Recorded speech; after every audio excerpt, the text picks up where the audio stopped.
What's up, gang? We're back again for part 4 of this series. Today we've got the new wheels with the tires mounted. I got the bumper off right now. We're just gonna knock out a quick oil change first. I'm gonna be raising up the front end of this car as well because it's gonna be just too low for how it is gonna be with the new wheels. It's gonna have a little bit more poke than these currently, and I'm already barely 2 fingers in there. And it gets a lot of compression at the last corner that drops off at Thunder Valley, so I don't want to blow up these fiberglass fenders, not yet at least. So I'm gonna raise it just a little bit, and put on the new wheels. So let's get going.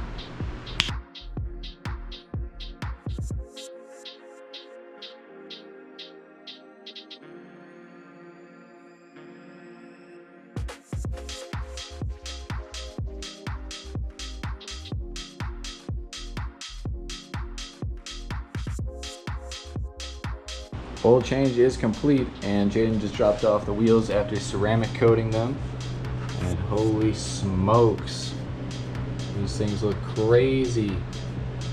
This light in this dark ass room is not doing it justice. When it's out in the sunlight, you'll really be able to see it, but I got eager and threw one on the front. It's gonna have some crazy, it's gonna have a little bit of poke, and this is at full droop, so it'll kind of camber in when it sits down. But I'm gonna just take it back off and raise the front a little bit. Not really with wheel fitment concerns, but more so body kit dragging on the ground concerns, because I just lost a side skirt already and I don't want to lose another. But these fit better than I thought they would, because they're a 1/2 inch wider. The Model 5s are 9J, these are 9.5. And it's the same size tire, so it's a little bit more stretch, so it's not as tall, so a little bit more gap to the fender, but I'm still gonna raise it anyway.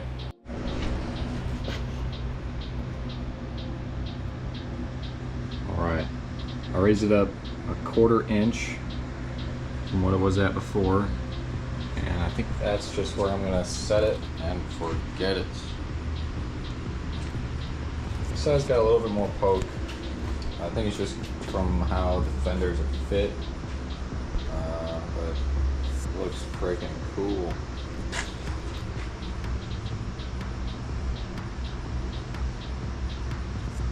All right, this is my reaction of seeing the wheels really for the first time. These things came out clean. I wanted to know what the center cap is supposed to look like, but like I don't think it can get much better, especially once I was telling Tyson where you get the black, this like all fresh gloss black on this fresh chrome is going to go crazy. You can't really see the color in the camera. It doesn't look like. It looks more gray on the camera than it does in real life. But just what we were talking about, like how it looks like it's towed out more, we raised it like it's super towed out. I raised it just a 1/4 inch and it towed it out a bit. And you were saying how you were struggling with getting enough toe out, but now the tie rods are bottomed out with it trying to get more, and it's still like in factory spec straight. So now that you've raised it, it should give you a little bit more leeway to get it where you want it. It looks like it. And now I'm gonna make you mock up one of the skirts in person, because I need to see what the skirts look like. Yeah, with the skirt on it too. Yeah. We'll do it on this side. Get the camera. All right. Proper look now. With the Lowe's baseboards on the skirts. That completes the look right there. But I was also thinking about like watching this thing drive. Look at it from the rear. Yeah, I know. Lined up with the fitting with the back wheel. That's perfect. You couldn't get any better than that if you tried. Watching this thing like on the highway, like behind you, it already looks crazy, but like with the extra poke that these wheels have, it's going to look even crazier. But like this looks like it's raised a lot too, but it's like literally 2 fingers. This is nothing. This is from the stretch of the tire really makes this is not no crazy like Naoki Fitment or nothing. My car. LARP Fitment. This is not LARP Fitment. My car also is just 2 fingers. It just looks way different.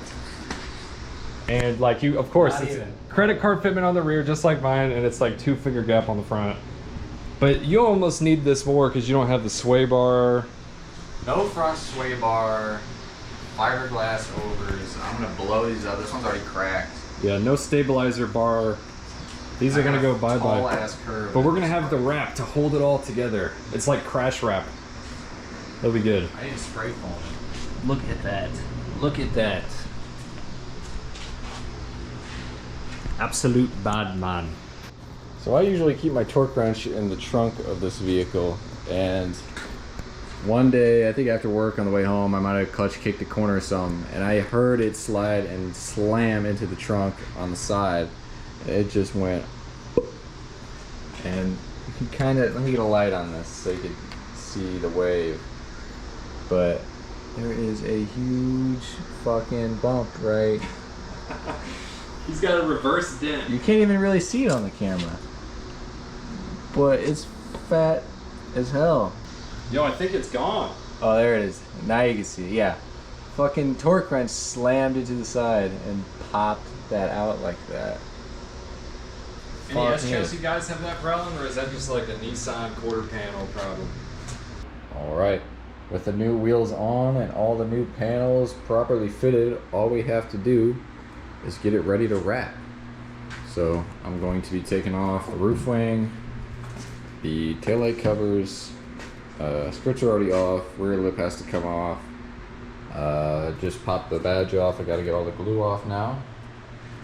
And then it's time to get the wrap on. You'll probably see the wrapping starting in the next video.